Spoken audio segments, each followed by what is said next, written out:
Angela Caldwell and her 5 children pass the warmest hours of a recent Wednesday at the YMCA in City Heights.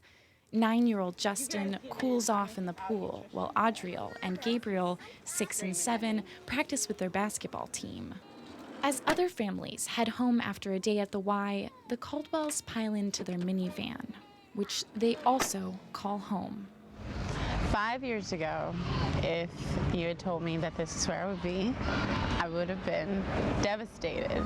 The family moved from Michigan 2 months ago, traveling across the country in their van.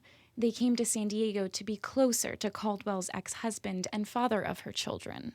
But the housing she'd hoped to find didn't pan out, and just a couple of days later, the family was homeless. She says she doesn't want to let that deprive her kids of their childhood, so she keeps them busy.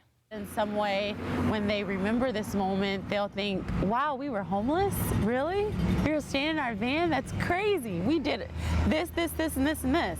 A caseworker at St. Vincent de Paul said the family could sleep on mattresses at the rescue mission, or they could check out a parking lot program on L and 28th Street near downtown San Diego. My children will say, is it time for us to go to the lot?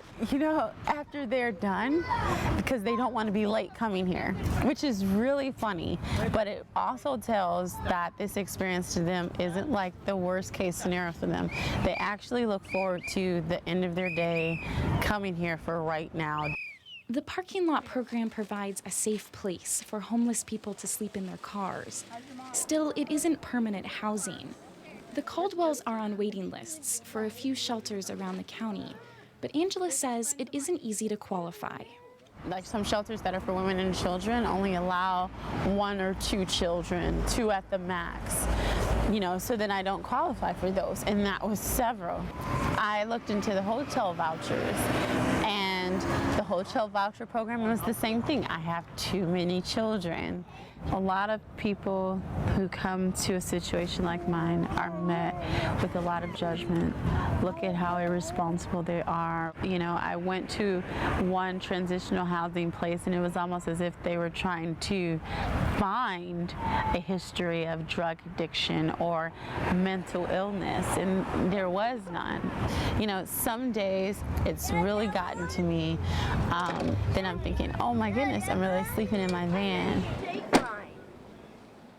5 years ago, my son had cancer, and in the hospital with him, I was always just wishing for better days. I was always projecting that in the future I could give him a normal life. Caldwell is currently unemployed, hoping to work from home one day. She says her situation is temporary. Someone said, yeah, it's just a season. I said, no, it's intermission. We're out getting popcorn right now. Then you go in and you're going to see the rest of the show.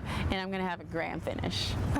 As the street lamps flicker to life over the parking lot, the family climbs into their van for the night.